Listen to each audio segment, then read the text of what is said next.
Հանքանյութեր առողջության պահպանման համար։ Նորույթների շարքից ձեզ եմ ուզում ներկայացնել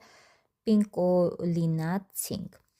Այն 30 պատիճ է, օգնում է պայքարել օքսիդատիվ ստրեսի դեմ,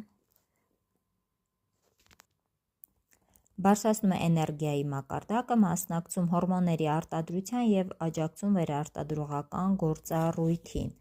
Իմունիտետի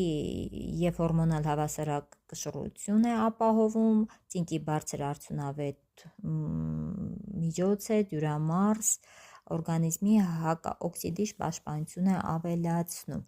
30 հաբ է, այսինքն պետք է այն օգտագործել օրը մեկ անգամ։ Այս սեզոնի համար շատ կարևոր պրեպարատներից մեկը, քանի որ մեր օրգանիզմը բնական ճանապարհով սննդի միջոցով արդեն շատ դժվար է կարողանում օրվա չափաբաժինը ընդունել։